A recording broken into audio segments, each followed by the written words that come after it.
This video is called Why You Should Never Teach English Abroad Anymore. And this is new because 10 years ago you could have done it fine. And this is one of my most important videos, and I'm going to talk for a while because there's a lot to unpack here. First of all, it's the salary. If I work in a country like Thailand or China or Vietnam, you have to bust your butt to be an English teacher because you have to plan all these lessons, you have to do so much work, and then by the time you get home and you go to exchange the currency, the money is worth almost worth nothing. You make more money substitute teaching, you make more money at any minimum wage job, but when you work abroad, the school feels like they're paying you a lot of money, because in their currency it's a lot of money, but for you as an American or a British person or an Australian, it's not a lot of money. But that's not even the worst part of it. The worst part is that now let's look at something else. There are many people who claim to be English teachers, and they come from countries like Angola, Sierra Leone, Liberia, Chad, Nigeria, India. People, as long as they're like a foreigner in another country, they think they can teach English. So like if you're living in Africa and you speak a little bit of English, if you go to a country like Thailand, you say, oh, I'm a foreigner, now I can be an English teacher. That would be like me going to, That would be like me going to China and saying that I can be a Spanish teacher because Spanish was my second language in school, and mi habla español un poco, I speak Spanish a little bit, and just because I'm a foreigner, then that means I can be a Spanish teacher. And that's like, it's moronicy. The people in some of these cultures, they are moronic enough to accept that. They say, oh look, he's different than us, so he could be an English teacher. That's not how it is supposed to work. And that's why in countries like China, to get a work visa, and be an English teacher, you have to come from a specific country. But then there are other countries like Thailand, Vietnam, Cambodia, when, as long as you're a foreigner, they think that, and then the person thinks that they can be just as good an English teacher as a person who was raised in an English-speaking culture, a person who is biologically part of the English-speaking heritage. So it's it's unfair. All right, so say you're from like Canada, and you're say you're like a white Canadian person, and you move to Thailand, and then you want to go to a job interview, and say you get to the job interview, and the 6 other people there, they're from India, Angola, Nigeria, the Philippines, and it's kind of humiliating if you have to go for it. You are from an English-speaking country. You have spoken English your whole life. You are the most fluent. It's embarrassing for you to have to go through that job interview. But that's what's happening today, because countries like India and places in Africa, they are becoming overpopulated.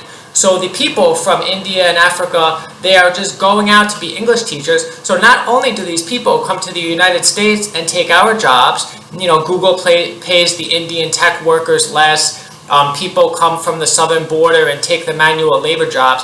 Not only do these people come to the United States and take our jobs there, but now they go to foreign countries and take the jobs that the displaced Americans would have done. So say you're like a person in America and you can't find a job, and you're just like a loser white kid, and you're living in your parents' basement. You say, oh yeah, all right, you know what, I'm gonna go get a job as an English teacher abroad. And then you get abroad and you go to job interviews, and you got the people from the Congo, South Africa, Philippines, Malaysian countries, India, and they all think that they're going to be just as good an English teacher as you because their English skills are good. But it's the essence and the core and the presentation that English teachers should be from certain countries. Like if I can speak the Indian language and I went into a job interview and there was a person from India there and me there, as a natural feeling of humbleness, and humility, I would think that the other person would be more qualified for the job. But it gets worse. It gets worse. Okay, so say you go to this job interview. You're the only white person there, and then you have the people from the Congo, Nigeria, Egypt, Sudan. The school's going to pay all of you the same money. But when they go and take their money back to India, the Congo, Iran, Uzbekistan, when they take the money back to their countries, it's worth a lot more because you're from a rich country, you're from America. So if you work in like Cambodia and take the Cambodian money back to the United States, it becomes that. But if you are in Cambodia and you take the Cambodian money back to India, it becomes like that. You can work 1 year in Cambodia as an Indian person, and it would be like working 1 year in India. You can work 1 year in Cambodia as an American person, and it would be like working 1 month in Cambodia. So not only do these people displace you in your jobs, not only do they have no humility, but at the same time, the money that they're going to make is actually more. And when they actually feel like they're getting more money, they're going to work harder. If I have 2 people and I pay one a little bit of money and I pay one more money, the person I'm paying more money is going to work harder. You know, that's the problem with substitute teaching. Substitute teaching, they don't pay enough money, so the teachers, they don't want to be there. So when they drive to school and it's 3 degrees and they're giving a full day of bathroom duty, they're not getting paid enough money for them to be go-getters and happy to be there. So and they're willing to work less hard. So as a teacher, you have to plan lessons. So say you have the teacher from India, he's going to be planning the lessons, he's going to be working very hard because he's making more money. You from America, if you work as hard as the person from India, you'd be stupid. You're short selling yourself. You're working for less wages. All right, but it gets worse too. China has TikTok. What does China do with TikTok? China uses its TikTok algorithms to influence people. What has China been doing on TikTok recently? It has been influencing people globally against white people. That's what China has been doing on TikTok. That's why you see all the kids saying, oh, this is racist and that's racist.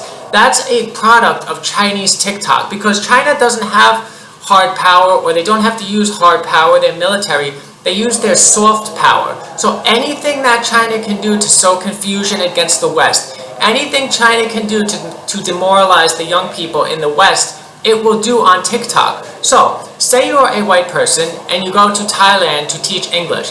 10 years ago, the people would have been a lot more friendly towards you. But now, if you go there after the BLM riots and after Chinese TikTok has influenced people, the people are less friendly towards you and more friendly towards the people from India.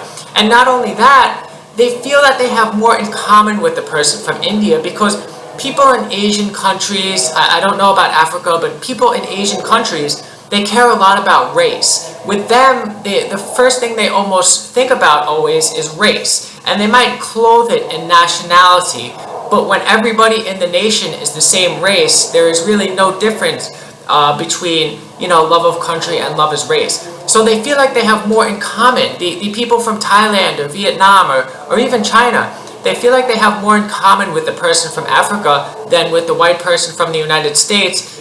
And at the same time, they look at the person from Africa and they say, oh, if he can learn English, then I can learn English too. It won't be too hard for me. But if they look at the white teacher, they will say, oh, it's impossible to learn English and to be as good as that teacher because I'm just different than them. All right, so that's also something. Now, I'm going to tell you the most ridiculous thing I ever heard. It was a white young man, a very stupid person, and he said to an Indian teacher, oh, it must be so difficult for you, being Indian, you're not white, so it's so hard for you. It's like, how stupid can you be? That person from India is making like 6 times more money than you because of the exchange rate. That person from India is treated on a more equal footing by the student because their races are more similar. That person from India lives a lot closer too. So it's just the dumbest thing. Like, people have this way of thinking about the world like it's the 1950s or something, and they have to wake up. So really, if you want to teach English in a foreign country, the only thing that you can really do to save your dignity is to do what I did. I taught English in universities in China because they're not going to hire, backpackers from Angola. They're not going to hire people from India. They're going to hire what they perceive as the best person to teach English to their students, and the students, being in college and more mature, will also look at the world that way. But if you're going to go and teach in like a training school or an English center or this or that, or a middle school or a high school, good luck, because you're going to be rubbing elbows with people that are making 6 times more money than you, people that are that live a lot closer, and the people. All right, so you say, oh yeah, but I'm going to work abroad so that I could get a visa and I could stay in the country for a long time. All right, so if your point is only to stay in the country for a long time, why isn't 3 months for a tourist visa enough? And if your goal is just to stay in the country, then you're not going to want to work. The going to work is going to seem more and more like a chore every day, because the salary is not enough impetus. You're going to have to work just so you can stay in the country. But the reasons why you just want to stay in the country are going to become less and less every day, because you're going to stop to care for it. No matter how great the foreign country is, you get used to it after a while, whatever the life is, and you don't really care about staying there anymore. So really, there's no point of being an English teacher abroad anymore, because the entire profession has been bastardized by this global community that, everybody thinks he's as good as everybody else, and the salary and the exchange rates are all messed up. You're just shortchanging yourself, and it's at the same time it's kind of embarrassing to be an English teacher unless you're going to be an English teacher at college. So the only advice I could give is to be an English teacher at college. Don't go to any foreign country and work in an international school or this school or that school, because even if they pay you a lot of money, they're going to expect a lot more work out of you, because you're going to be making more money than the other teachers there, and they're going to expect impossibilities, and it's just not worth it. Because if you go to a country like Vietnam, the teachers there work so hard, but it doesn't mean their educational results are any better. It just means they give themselves the bear and the airing of working hard, because they don't want to have to work 70 hours a week driving a taxi cab, because that's the beauties of socialism in Vietnam, that people get to work 7 days a week, 12-hour shifts, and they don't even have time to get married or start families. That's the beauty of socialism there. And the teachers, they work hard because they don't want to be snuffed into the lower rung in the society. So just don't teach English abroad anymore, because it's been ruined. Just like many jobs in your own country have been ruined by immigration, so too, if you go to work and teach English abroad, those same people that are coming to your country and taking your jobs there are also going abroad and taking your jobs there, so you have nowhere to go for a job. And at the same time, we have the internet now. The students, if they really want to learn English and teach themselves English, they can use the internet, and you have ChatGPT and all this internet stuff. So really, what's the point of being an English teacher anymore? There is no point.